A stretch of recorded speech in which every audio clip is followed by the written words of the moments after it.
దైవజ్ఞానము ఆధ్యాత్మిక కార్యక్రమము చూస్తున్న మీకందరికి కూడా యేసు ప్రభు నామములో శుభములు తెలియపరుస్తూ ఉన్నాను.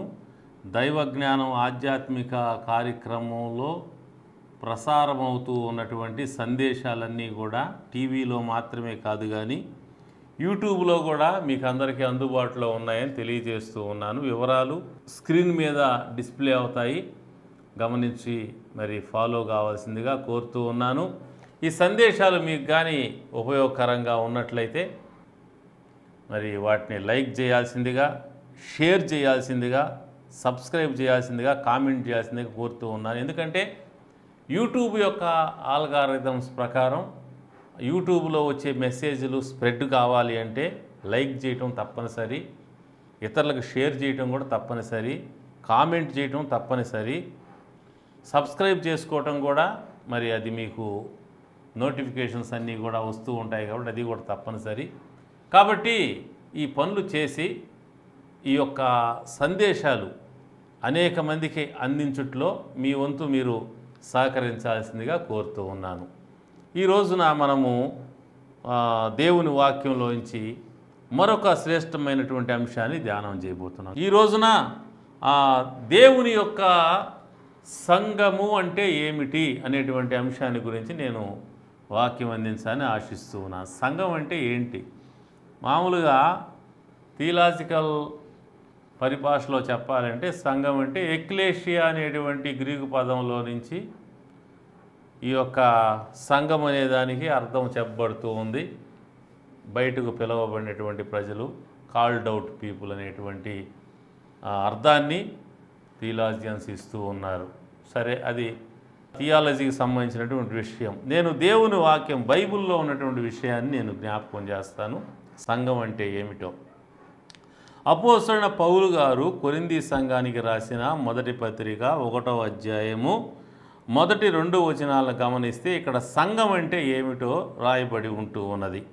దేవుని చిత్తము వలన యేసుక్రీస్తు యొక్క అపోస్తలుడుగా ఉండుటకు పిలువబడిన పౌలు సహోదరుడైన సోస్తెనేసును కొరింథీలో ఉన్న దేవుని సంఘమునకు అనగా క్రీస్తు యేసునందు పరిశుద్ధపరచబడిన వారై పరిశుద్ధులుగా ఉండుటకు పిలువబడిన వారికి మనకు ప్రభువుగా ఉన్న మన ప్రభువైన యేసుక్రీస్తు నామమున ప్రతి స్థలములో ప్రార్థించు వారందరికీ శుభమని చెప్పి రాయినది.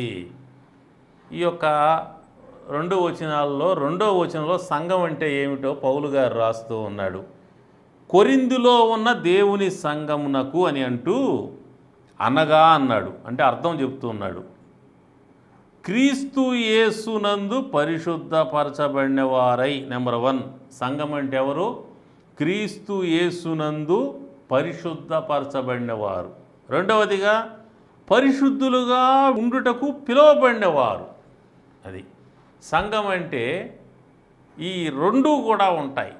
ఒకటి క్రీస్తు యేసునందు పరిశుద్ధపరచబడినటువంటి అనుభవము, రెండవది పరిశుద్ధులుగా జీవించేటువంటి అనుభవము.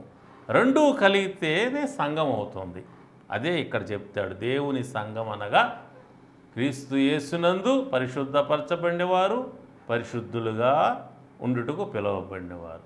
మొదటి విషయాన్ని చూద్దాం. క్రీస్తు యేసునందు పరిశుద్ధపరచబడినవారు అంటే ఎవరు? ఎలా పరిశుద్ధపరచబడతారు? వాస్తవానికి ఒకసారి మానవ జాతి ప్రారంభం గమనిస్తే ఆదాము హవ్వలు దేవుని యొక్క ఆజ్ఞను లేదా చట్టాన్ని వాళ్ళు అతిక్రమించి దోషులైపోయారు. ఎవరైనా ఇప్పుడే మనమైనంతే కదా. చట్టాన్ని అతిక్రమించినంత కాలం మనము నిర్దోషులుగానే ఉంటాం. ఎప్పుడైతే మన దేశం యొక్క చట్టాన్ని మనం అతిక్రమిస్తామో మనము దోషులం అవుతాం. సో దోషులము అవటానికి కారణం ఏంటి? చట్టాన్ని అతిక్రమించటం. నిర్దోషులుగా ఉన్నవారు దోషులు ఎలా అవుతారు అనగా చట్టాన్ని అతిక్రమించటం ద్వారా. ఆదాము హవ్వ నిర్దోషులు. అయితే దేవుడు నియమించిన చట్టాన్ని వాళ్ళు అతిక్రమించిన రోజున నిర్దోషులు కాస్త దోషులైపోయారు, నేరస్తులు అయ్యారు, తప్పు చేసిన వారు అయ్యారు, లేదా పాపులు అయ్యారు. వీరికి పుట్టినటువంటి ప్రజలందరూ కూడా వీరి సంతానం అంతట్లో కూడా వీరిలో ఉన్న లక్షణం వాళ్ళలోకి వచ్చింది. వీళ్ళ శరీరం వాళ్ళలోకి వచ్చినట్టు, వీళ్ళ రక్తం వాళ్ళలోకి వచ్చినట్టు, వీళ్ళ స్వభావం కూడా వాళ్ళకి వచ్చేది. ఏంటి వీళ్ళ స్వభావము? చట్టాన్ని అతిక్రమించే స్వభావము ఆదాము హవ్వలోకి వచ్చింది. అది వారి నుంచి వారి పిల్లలకు వచ్చింది, వారి నుంచి మనకందరికీ వచ్చింది. అందుకని మన పిల్లలు చెయ్యొద్దురా అన్నది చేస్తారు. ఎందుకు చేస్తారు? వాళ్ళు చెయ్యొద్దు అని తల్లిదండ్రి చెబితే వాళ్ళు అదే చేస్తారు. చూడొద్దు అంటే అదే చూస్తారు. వినొద్దు అంటే ఇదే, పోవద్దు అంటే ఆడకే పోతారు. చిన్నపిల్లలు కానీ పెద్దలు కానీ ఎవరైనా సరే మాట వినరు. ఎందుకు మాట వినరు? ఈ మాట వినకుండా పోయే లక్షణం అక్కడి నుంచి వచ్చింది మానవ జాతికి. మూలంలోనే తప్పిపోయింది, దారి తెప్పారు. ఇంకా మొత్తం మానవ జాతి అంతా కూడా అదే దారిలో వెళ్ళిపోతూ ఉంది. సో ఈ విధంగా యావత్తు మానవ జాతి కూడా దేవుని యొక్క మాటను, చెయ్యొద్దు అన్న మాటను పట్టించుకోకుండా చేసి వెళ్తూ దోషులైపోయేటువంటి పరిస్థితిలోకి వెళ్ళారు. అందుకనే రోమాపత్రిక 3:23లో రాయబడింది, ఏ భేదం లేదు, అందరూ పాపము చేసి ఉన్నారు. మానవ జాతి అంతా కూడా దోషం కలిగి ఉన్నారు కాబట్టి, నేరస్తులుగా దేవుని ఎదుట ఉన్నారు కాబట్టి, వీరందరూ కూడా పరిశుద్ధులయ్యే మార్గం ఏమిటి? వీరి దోషం అనేది తొలగిపోయి వారు తిరిగి దోషం లేని వారుగా ఎలా మారతారు అనేటువంటి విషయాన్ని గురించి మనం ఆలోచన చేస్తే దేవుడు దానికి ఒక విధానాన్ని ఏర్పాటు చేశాడు. ఎందుకంటే ఒక మనిషి తప్పుడోడు లేదా మంచివాడు నిర్ధారించే దేవుడు మాత్రమే. ఇక్కడైతే చట్టం నిర్ధారణ చేస్తుంది, లేకుంటే సమాజం నిర్ధారణ చేస్తుంది, కుటుంబం నిర్ధారణ చేస్తుంది, మన మనస్సాక్షి కూడా మనకు తెలియజేస్తుంది నువ్వు తప్పు చేసావు, నువ్వు మంచి చేసావని. మనస్సాక్షి, కుటుంబము, సమాజము, చట్టము, కోర్టులు ఇది తప్పు ఇది ఒప్పు నిర్ధారణ చేస్తాయి. అయితే దేవుడి దగ్గరికి వెళ్ళేసరికి ఇక్కడ నిర్దోషులుగా ఉండొచ్చు. అంటే మనిషి బైక్ కనపడకుండా ఏ తప్పు చేయకుండా పైకి మంచోడిగా ఉంటూ లోపల తప్పులు చేసేవాడిని కుటుంబం కానీ, సమాజం కానీ, చట్టం కానీ, కోర్టు కానీ దోషి అని నిర్ధారణ చేయలేవు. వాడు తప్పు చేసినప్పుడే, తప్పు మాట్లాడినా, తప్పుగా చూసినా, తప్పుగా చేసినా అది తప్పని నిర్ధారణ చేస్తారు. కానీ ఆలోచనలో చేసే తప్పుని ఎవరు పసిగట్టలేరు, దాన్ని బట్టి ఎవరు కూడా నిర్ధారణ చేయలేరు. అయితే దేవుడికి ఆలోచనలను కూడా తీసుకుంటాడు పరిగణనలోకి. నువ్వేం ఆలోచన చేస్తున్నావు?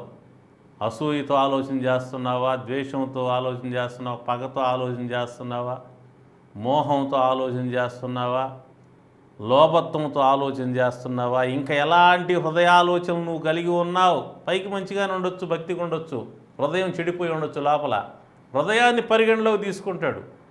నరుడు ముఖాన్ని చూస్తాడు, దేవుడు అంతరంగాన్ని చూస్తాడు. దేవుని వాక్యం అంతరంగపు ఆలోచనలు, ఉద్దేశాలు, కోరికలను మొత్తాన్ని పరిగణలోకి తీసుకున్నప్పుడు ప్రతి మనిషి దేవుని ఎదుట దోషి అయిపోతాడు, ప్రతి మనిషి పాపి అవుతాడు. కాబట్టి వీడు పాపి అని నిర్ధారణ చేసే దేవుడు మాత్రమే మనిషి నిర్ధారణ చేయలేడు కంప్లీట్గా. ప్రతి మనిషి దేవుని ఎదుట ఎలా ఉన్నాడంటే దోషం కలిగిన వాడు ఉన్నాడు. స్వభావాన్ని బట్టి, అంతరంగాన్ని బట్టి, ఆలోచనలు బట్టి, కోరికలను బట్టి, ప్రవర్తన బట్టి ప్రతి మనిషి దేవుని ఎదుట దోషిగా ఉన్నాడు. నేను ఏ పాపం చేయలేదు, నా ఆలోచనలు కూడా పాపం లేదని చెప్పగలిగిన ఒక్కడ పుట్టలేదు, ఇంక పుట్టడం కూడా ప్రపంచంలో. పైకి చెప్పుకోవాల్సిందే నేను పరిశుద్ధుడిని, మేమంతా పరిశుద్ధులం, మేము భక్తులం, అది ఇది అని పైకి చెప్పుకోవాల్సిందే. కానీ ప్రతి ఒక్కడి అంతరంగాన్ని తెలుసు వాడు ఎంత దుర్మార్గుడో, దుష్టుడో, అపవిత్రుడో, నీచుడో, నికృష్టుడో. కాబట్టి మనిషి తన అంతరంగంలో తన యొక్క లక్షణాలను బట్టి, ఆలోచనలు బట్టి, కోరికలను బట్టి, ఉద్దేశాలను బట్టి, ప్రవర్తన బట్టి అతడు పాపి అని దేవుని ఎదుట నిరూపించబడుతూ ఉన్నాడు. ఈ పాపి అయిన వాడు పరిశుద్ధుడయ్యే మార్గం ఏంటి? ఆ మార్గం కూడా దేవుడే చెప్పాలా. నీ అంతటి నువ్వు పరిశుద్ధుడిగా చేసుకుంటాను, నేను కడుక్కుంటాను, నీళ్ళకి పోయి మునిగి లేస్తాను అంటే కుదరదు. నువ్వు చేసే పనులు దేవుడు అంగీకరించొద్దా? నువ్వు చేసుకుంటే సరిపోద్దా?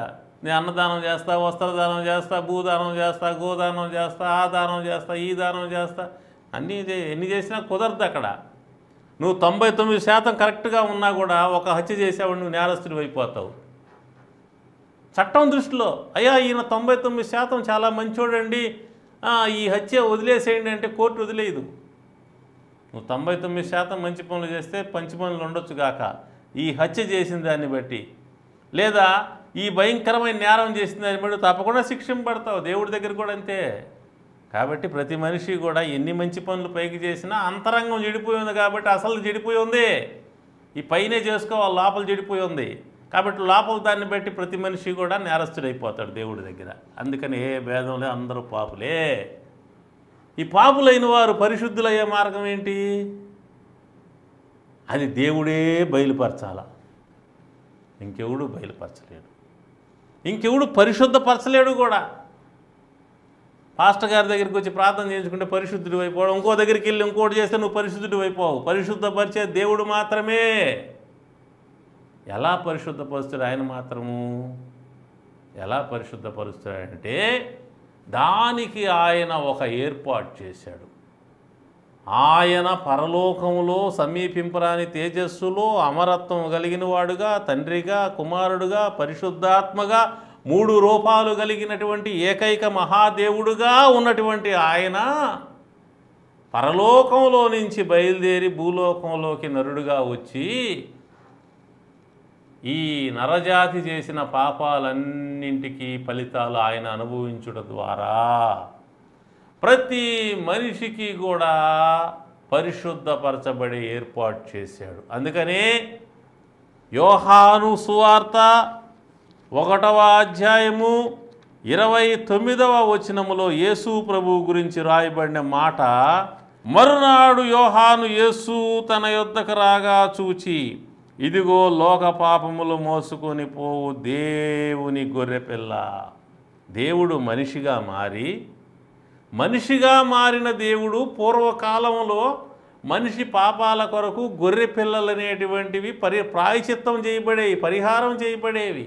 వాటి స్థానంలోకి వచ్చేసాడు. వచ్చి గొర్రె పిల్ల వలె ఆయన నీ కోసం నా కోసం సిలువలో వధించబడ్డాడు. అందుకనే మార్కు సువార్త 10:45 అంటాడు, నేను ఈ లోకానికి సేవ చేయించుకోవడానికి రాలేదు కానీ సేవ చేయటానికి అనేకులకు బదులుగా ప్రతిగా విమోచన క్రయధనముగా నా ప్రాణం ఇవ్వటానికి వచ్చా అన్నాడు. అనేకులకు బదులుగా విమోచించే క్రయధనము వెలగా నా ప్రాణం పెట్టడానికి వచ్చాడు. మత్తయి సువార్త 26, 27 వచనాలు అంటాడు, ఇది నా రక్తము, అనేకుల కొరకు పాపక్షమాపణ నిమిత్తం చిందించబడుతున్న నిబంధన రక్తము అంటాడు. పాపక్షమాపణ నిమిత్తము చిందింపబడుతున్న రక్తము. యేసు ప్రభువు సిలువ ఎందుకు వేయబడ్డాడు? ఆయన నేరం చేసినందువల్ల కాదు, ఆయన పరిశుద్ధుడు. చివరికి ఆయనకు తీర్పు తెచ్చిన గవర్నర్ కూడా ఈయనలో ఏ దోషం లేదన్నాడు. అదే ఆయన దోషం లేనివాడు, పరిశుద్ధుడు. అయితే ఎందుకు వేయబడ్డాడు? నీ కోసం నా కోసం అది అవసరమైంది. ఒక మాట చెబితే గాలి తుఫాన్ ఆగిపోయినాయి. అలాగ ఆయన మీదకి వచ్చిన వాళ్ళందరూ ఒక మాట చెబితే మొత్తం కూడా తగలబడిపోతారు, మొత్తం చనిపోతారు. ఆయన పట్టుకోవడానికి వచ్చిన వాళ్ళంతా కూడా ఒక మాట ఆయన అన్నాడంటే చచ్చిపోయిన వాళ్ళని తిరిగి లేపిన దేవుడు అదే మాట ఉపయోగించంటే వచ్చిన వాళ్ళంతా కూడా చచ్చిపోతారు. కానీ ఆయన చంపడానికి రాలా, చావటానికి వచ్చాడు. దేవుని యొక్క మరణం ద్వారా మానవ ప్రపంచానికి ప్రాయచిత్తం కలుగుతుంది. అదే మార్గం, ఇంకా వేరే మార్గం లేదు. వేరే మార్గం ఉంటే యేసుప్రభు రావాల్సిన అవసరమే లేదు. అందుకనే యోహాను మొదటి పత్రికలో 4వ అధ్యాయమందు అద్భుతమైనటువంటి మాటను దేవుడు రాయించాడు. 9వ వచనం చదువుతాను. మనము ఆయన ద్వారా జీవించున్నట్లు దేవుడు తన అద్వితీయ కుమారుని లోకంలోకి పంపెను. దీనివలన దేవుడు మన యందు ఉంచిన ప్రేమ ప్రత్యక్షపరచబడెను. మనము దేవుణ్ణి ప్రేమించితమని కాదు, తానే మనలను ప్రేమించి మన పాపములకు ప్రాయచిత్తమై ఉండుటకు తన కుమారుని పంపెను. యేసయ్య ఎందుకు వచ్చాడు? మతాన్ని స్థాపించడానికో మతాన్ని మార్చడానికో రాలా, ప్రాయచిత్తం చేయడానికి వచ్చాడు. విమోచన వెల చెల్లించడానికి వచ్చాడు. రక్తమును దారబోసి రక్తము ద్వారా పరిహారం చేయడానికి వచ్చాడు. శరీరానికి మురికైందనుకోండి, సబ్బేసి కడుగుతాం, స్నానం చేస్తాం, మురికంతా వెళ్ళిపోద్ది. కానీ అంతరంగంలో ఉన్న మురికి పోవాలి అంటే అది స్నానం చేస్తే పోదు, నదుల్లో మునిగితే పోదు, ఇంకొకటి చేస్తే పోదు. అది దేవుని పరిశుద్ధ రక్తము చేతనే కడగబడాలి. అది దేవుడి విధానం, అంతే. పరిశుద్ధపరచబడే విధానం అది ఒక్కటే. నీ అంతటి నువ్వు పరిశుద్ధమైపోతాను, నా అంతటి నేను పరిశుద్ధమైపోతానని దాన్ని దేవుడు యాక్సెప్ట్ చేయడు. దేవుడు యాక్సెప్ట్ చేసే విధానంలో మనం వెళ్ళాలి. మన ఇష్ట ప్రకారం వెళ్ళిపోయామనుకోండి, మనం దేవుని దగ్గరికి పోలేము. దేవుడు చెప్పినట్టు వెళ్తే ఆయన సన్నిధిలో మనం ఉండగలుగుతాం. కాబట్టి యేసు ప్రభు వచ్చాడు, సిలువలో ఆయన చనిపోయాడు, ఆయన రక్తాన్ని ధారపోసాడు. ఆ విధంగా మానవులకు ప్రాయచిత్తం చేసి తిరిగి లేచి పరలోకానికి. ఇప్పుడు యేసు ప్రభు సిలువలో చిందించిన రక్తమును బట్టి ఆయన యొద్దకు వచ్చిన ప్రతి ఒక్కరూ కూడా పరిశుద్ధపరచబడే అవకాశం ఉన్నది.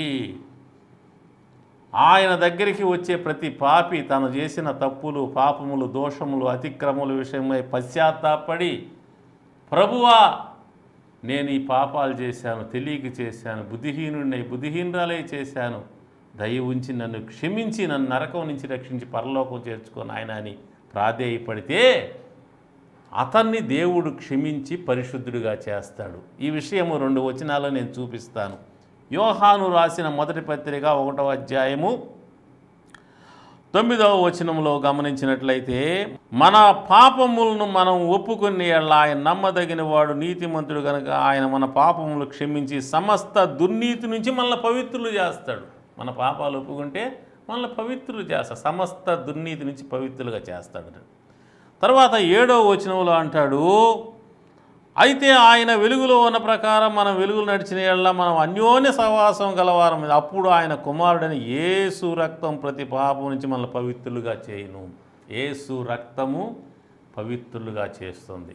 దేవుని యొక్క రక్తము పవిత్రులుగా చేస్తుంది.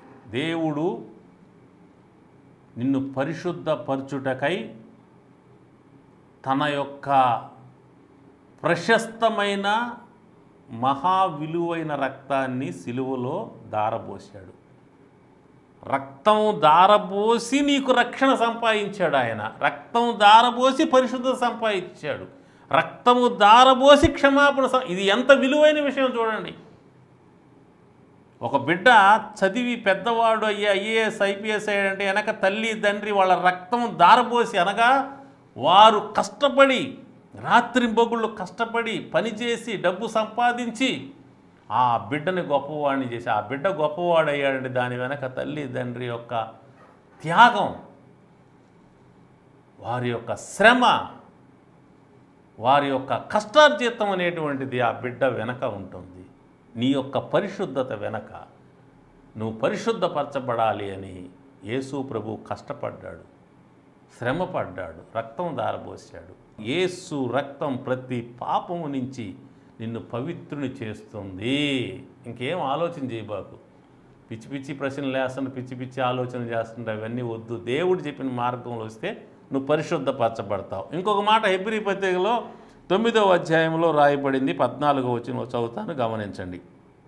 నిత్యుడగు ఆత్మ ద్వారా తనను తాను దేవునికి నిర్దోషిగా అప్పగించుకునిన క్రీస్తు యొక్క రక్తము, ఎవరి రక్తము? క్రీస్తు యొక్క రక్తము నిర్జీవ క్రియలను విడిచి జీవము గల దేవుణ్ణి సేవించుటకు మీ మనస్సాక్షిని ఎంతో ఎక్కువగా శుద్ధి చేయను. క్రీస్తు రక్తము మీ మనస్సాక్షిని ఎంతో ఎక్కువగా శుద్ధి చేస్తాడని రాయబడింది. మన మనస్సాక్షిని శుద్ధి చేసేది ఏంటంటే మంచినీళ్ళు కాదు, నదుల్లో నీళ్లు కాదు, సముద్రంలో నీళ్లు కాదు, లేకుంటే వేరే వేరే భూమి మీద ఉన్న ఏవి కాదు. అది పరలోకం నుంచి రావాలా. ఈ మనసును శుద్ధి చేసేటువంటి ప్రక్రియ పరలోకం నుంచి రావాలా. పరలోకం నుంచి వచ్చిన యేసు ప్రభు ద్వారా, ఆయన చిందించిన పరిశుద్ధ రక్తం ద్వారా మనిషి అంతరంగం పవిత్రపరచబడుతుంది. ఈ వాక్యం వింటున్నటువంటి నీ అంతరంగము ఇంకా పాపముతో నిండి ఉన్నదా, పవిత్రపరచబడింది? ఒకవేళ పాపం ఇంకా నీలో ఉంటే, ఇంకా నీ పాపాలు ఒప్పుకొని క్షమాపణ కోరుకొని ప్రభు యొక్క పరిశుద్ధ రక్తం చేత నిన్ను కడగమని ఆయన్ని వేడుకున్న అనుభవం నీలో లేకపోతే ఇప్పుడైనా మించిపోయింది లేదు. ఇదే అనుకూల సమయం, ఇదే రక్షణ దినం. రేపేం జరుగుతుందో తెలియదు. ఈ వాక్యం వింటున్నావంటే నువ్వు చాలా ధన్యుడు, ధన్యురాలు. ఈ సమయంలోనే నీ ఉన్న చోటనే మోకరించి ప్రభువుని వేడుకో. యేసు ప్రభువా, నువ్వు నిజమైన దేవుడిని నమ్ముతున్నాను, నా కోసం వచ్చావని నమ్ముతున్నాను, నా క్షమాపణ కొరకు రక్తాన్ని దారబోసి నన్ను పవిత్రపరచడం కోసం నీ రక్తాన్ని దారబోసావని నమ్ముతున్నాను, నువ్వు చనిపోయి తిరిగి లేచని నమ్ముతాను, నిన్ను ఆశ్రయిస్తున్న సజీవుడా, నేను చేసిన పాపాలు క్షమించి నీ రక్తం నన్ను కడిగి నన్ను నీ బిడ్డగా చేసుకో. నేను చనిపోయిన తర్వాత నరకానికి పోకుండా పరలోకం చేర్చుకొని చిన్న ప్రార్థన చేసుకో.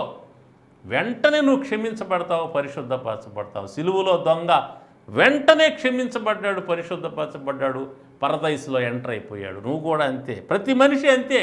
యేసు ప్రభు మనుషుల్ని రక్షించడానికి వచ్చాడు కానీ నరకానికి పంపించడానికి రాలా. కొంతమంది దేవుణ్ణి ద్వేషించేవాళ్ళు, దేవుడికి శత్రువులైన వారు, దేవుణ్ణి శత్రువుగా భావించేవాళ్ళు, అసూయపడేవాళ్ళు, క్రైస్తవ్యం అనేది ప్రపంచవ్యాప్తంగా విస్తృతమవుతుంటే చూసి తట్టుకోలేక అడ్డపడాలని ప్రయత్నం చేసేవాళ్ళు యేసు ప్రభువు నమ్మకపోతే నరకానికి పోతారంట అని దుర్బోధలు చేస్తున్నారు ప్రజలకి. కాదు, యేసు ప్రభువు మనుషుల్ని నరకానికి పంపించడానికి రాలేదు. పాపులను రక్షించుటకు క్రీస్తు యేసు లోకమునకు వచ్చెను. తిమోతి 1:10 రాయబడింది. ఎందుకు వచ్చాడు ఆయన? పాపుల్ని నరకానికి పంపించడానికి కాదు, పాపుల్ని రక్షించడానికి వచ్చాడు. కాబట్టి రక్షకుడు ఆయన. ఆయన దగ్గరికి రా, నిన్ను క్షమిస్తాడు, నిన్ను పరిశుద్ధపరుస్తాడు, ఆయన బిడ్డగా చేసుకుంటాడు. ఇప్పుడు చూడండి, సంఘము అంటే ఇలా ఎవరైతే యేసు ప్రభువు దగ్గరికి వచ్చి పాపాలు పశ్చాత్తాపడి ఆయన రక్తంలో కడగబడి పరిశుద్ధపరచబడతారో వీరు సంఘము. ఇక్కడ అదే రాస్తున్నాడు. కొరింథీ 1:1 క్రీస్తు యేసునందు పరిశుద్ధపరచబడిన వారు అనే మాట రాయబడింది. ఎలా పరిశుద్ధపరచబడతారు? ఆదాము ద్వారా మనుషులందరూ పాపులయ్యారు. యేసుక్రీస్తు నమ్మటం ద్వారా మనుషులందరూ పరిశుద్ధులు అవుతారు. చాలా సింపుల్, సాధారణమైనటువంటి ఆశీర్వాదకరమైనటువంటి విషయం ఇది. ఆదామునందు అందరూ పాపులయ్యారు. క్రీస్తు వచ్చి అందరినీ పరిశుద్ధులు చేసి పరలోకం చేరుస్తున్నాడు. ఇంకా నువ్వు అవతల ఉంటే వెంటనే యువతలకు రా. ఇది మత మార్పిడి కాదు, ఇది నీ జీవితానికి యుగయుగాలు నీవు నరకం పోకుండా తప్పించబడి పరలోకంలో ఉండేటువంటి గొప్ప అద్భుతమైన ఆశీర్వాదం ఇది. దీన్ని ఉపయోగించుకోమని ప్రేమతో దేవుని సేవకునిగా నేను ఆహ్వానిస్తూ ఉన్నాను. పరిశుద్ధపరచబడటం అంటే ఇది. రెండవది సంఘం అంటే ఏమిటి అనగా, ఇదే వచనములో రెండవ భాగం ఉన్నది. క్రీస్తు యేసునందు, కొరింథీలో ఉన్న దేవుని సంఘమును కనగా క్రీస్తు యేసునందు పరిశుద్ధపరచబడిన వారై పరిశుద్ధులుగా ఉండుటకు పిలువబడినవారు. పరిశుద్ధులుగా ఉండుటకు పిలువబడినవారు అంటే మీరు పరిశుద్ధపరచబడిన తర్వాత మీరు ఎలా ఉండాలి అనగా పరిశుద్ధులుగా ఉండాలి. అంటే దేవుడు మిమ్మల్ని ప్రేమించాడు, మీ పాపాలు రద్దు చేసి కడిగి పరిశుద్ధపరిచి ఆయన బిడ్డలు చేసుకున్నాడు. ఇంకా ఆయన బిడ్డలుగా జీవించండి అంతే. చీకటిగా ఉన్న మిమ్మల్ని కడిగి పరిశుద్ధపరిచి వెలుగుగా చేశాడు, వెలుగుగా ఉండండి. సారం లేని మీ జీవితాలను పవిత్రపరిచి ఉప్పుగా చేశాడు, ఉప్పుదనం కలిగి సారం కలిగి అందరికీ మేలు కలిగించే విధంగా ఉండండి. అదే దేవుడు కోరేది. నేను పరిశుద్ధునైన ప్రకారం మీరు పరిశుద్ధంగా ఉండమన్నాడు. మీరు లోకానికి వెలుగు అన్నాడు, మీరు లోకానికి ఉప్పు అన్నాడు. మనుషులందరికీ మేలు కలిగే విధంగా సత్క్రియలు చేయండి అన్నాడు. సత్కార్యాలు చేయండి, పరిశుద్ధంగా ఉండండి, నీతిగా ఉండండి, న్యాయంగా ఉండండి, ప్రేమ కలిగి ఉండండి, ఇతరులను క్షమించండి, దయ చూపండి, సహాయం చేయండి, శత్రువు ఆకలి కొంటే అన్నం పెట్టండి, దప్పికొండి నీళ్ళు ఇవ్వండి. ఇదే యేసు ప్రభువు చెప్పినటువంటి మహోన్నతమైన జీవన విధానం. ఈ క్షమాపణ పొంది రక్షణ పొందిన బిడ్డలందరూ కూడా ఈ మంచి జీవన విధానం కలిగి ఉండాలి. దేవుడు అదే పరిశుద్ధులుగా ఉండుటకు పిలువబడ్డారంటే అర్థం ఏంటంటే అలా జీవించటానికి మిమ్మల్ని దేవుడు ఏర్పాటు చేసుకున్నాడు. అది ఉద్దేశం. మీరు రక్షింపబడి, క్షమించబడి, పరిశుద్ధపరచబడి, బాప్తిసం పొందిన తర్వాత మరలా పోయి లోకంలోకి పోయి పాపం చేసేవాళ్ళుగా, అవినీతి పరులుగా, దుష్టులుగా, దుర్మార్గులుగా, కక్షలు, అసూయలు, ద్వేషాలు, కక్షలు కలిగినటువంటి వారికి ఉండాలని దేవుడి ఉద్దేశం కాదు. మీరు వెలుగ్గా ఉండాలి, దేవుని ఉద్దేశం. ఈ కొరింథీ సంఘాన్ని గమనిస్తే ఈ కొరింథీ సంఘము యేసు ప్రభువు రక్తంలో కడగబడి పరిశుద్ధపరచబడి సంఘంగా ఏర్పరచబడిన తర్వాత వీరు పరిశుద్ధంగా ఉండటం లేదు. అందుకనే ఈ మాట రాయించాడు. వీళ్ళలో ఇంకా కొన్ని లోటుపాట్లు ఉన్నాయి. చాలా మంచి సంఘం కొరింథీ సంఘం అనేటువంటిది. అయినా కొన్ని లోటుపాట్లు ఉన్నాయి. ఉదాహరణకు ఒక మాట చదువుతాను, గమనించండి. కొరింథీ మొదటి పత్రిక 3వ అధ్యాయం 3వ వచనం, మీలో అసూయ కలహము ఉండగా మీరు శరీర సంబంధులై మనుష్య రీతిగా నడుచుకునేవారు కారా. ఏముంది కొరింథీ సంఘంలో? అసూయ ఉన్నది, కలహము ఉన్నది. ఇంకొక మాట కూడా నేను చదువుతాను, గమనించండి. 1వ అధ్యాయం 11వ వచనం, నా సహోదరులారా మీలో కలహములు కలవని మిమ్మల్ని గూర్చి క్లోయే ఇంటి వారి వలన నాకు ఇలా కలహాలు ఉన్నాయి, గొడవలు ఉన్నాయి, పార్టీలు ఉన్నాయి. దైవ సేవకుల పేరుతో విడిపోయి ఒకరితో కలహించుకునేటువంటి లక్షణం, చిన్నపిల్లల లక్షణం ఇంకా వాళ్ళ నుంచి. తర్వాత 6వ అధ్యాయంలో చూస్తే కొరింథీ సంఘం గురించి ఒక మాట అంటాడు. 6వ అధ్యాయము 8వ వచనం, అయితే మీరే అన్యాయం చేయుచున్నారు, అపహరించున్నారు, మీ సహోదరులకి ఇలాగూ చేయుచున్నారు. అన్యాయస్తులు దేవుని రాజ్యానికి వారసులు కానేరని మీకు తెలియదా? అంటే సంఘంలో కొంతమంది అన్యాయస్తులుగా ఉంటున్నారు, అవినీతి పరులుగా ఉన్నారు, దౌర్జన్యకారులుగా ఉన్నారు, సహోదరులకు మోసం చేసేవాళ్ళుగా ఉన్నారు, తోటివారిని. అంటే వీళ్ళు దేవుణ్ణి నమ్ముకున్నారు, పాపాలు ఒప్పుకొని క్షమించబడ్డారు, ప్రభు రక్తంలో గడబడి పరిశుద్ధపరచబడ్డారు, కానీ పరిశుద్ధంగా జీవించడంలే. ఇంకా మనిషి యొక్క ప్రాచీన లక్షణాలు వాళ్ళు ఉంటున్నాయి. అసూయలు ఉంటున్నాయి, కలహాలు ఉంటున్నాయి, పార్టీలు ఉంటున్నాయి, అన్యాయం ఉంటుంది, రకరకాలైనటువంటి తప్పుడు లక్షణాలు వాళ్ళలో ఉంటూ ఉన్నాయి. కాబట్టి ప్రియమైన వాళ్ళారా, ఈ లోటుపాట్లన్నింటినీ కూడా దేవుడు పౌలు గారి ద్వారా సెట్ చేసి కొరింథీ సంఘాన్ని పర్ఫెక్షన్లోకి నడిపిస్తూ ఉన్నాడు. ఈ రోజున నీ జీవితం కూడా యేసు ప్రభువుని నమ్మావు, మారు మనసు పొందావు, ప్రభు రక్తంలో కడగబడ్డావు, బాప్తిసం పొందావు, దేవుని బిడ్డవైన, అయినా నీలో ఇంకా లోటుపాట్లు ఉన్నాయి. అవి నువ్వు సరి చేసుకోవాలి. అసూయ ఉందా, కక్ష ఉందా, ద్వేషం ఉందా, పగ ఉందా, అన్యాయం ఉందా, అవినీతి ఉందా, ధనాపేక్ష ఉందా, పిసినిగొట్టితనం ఉందా, సాడీలు చెప్పేటువంటి లక్షణం ఉందా, సమయాన్ని వేస్ట్ చేసుకునే వ్యక్తిగా ఉన్నావా, తిండిపోతుగా ఉన్నావా, నిద్రపోతుగా ఉన్నావా, సోమరపోతుగా ఉన్నావా, ఏ లక్షణాలు నీలో ఉన్నాయి? ఆ లక్షణాలన్నింటినీ దేవుడి దగ్గర ఒప్పుకొని విడిచిపెట్టి ప్రభువు రక్తంలో గడపడి ఎదగటానికి, అంటే భక్తులు ఎదగటానికి, విశ్వాసం ఎదగటానికి, పరిశుద్ధులు ఎదగటానికి, ఆత్మలు ఎదగటానికి, దేవుళ్ళు ఎదగటానికి నీవు నిర్ణయం చేసుకోవాల్సిందిగా దేవుని సేవకునిగా నేను పిలిపిస్తున్నాను. దేవుని నమ్మని వారు, దేవునికి అవతల ఆదాము సంతానంగా ఉన్నవాళ్ళు యేసు ప్రభువుని నమ్మి క్రీస్తు సంతానంగా, దేవుని సంతానంగా మారాల్సిందిగా మొదటిగా పిలిపిస్తున్నాను.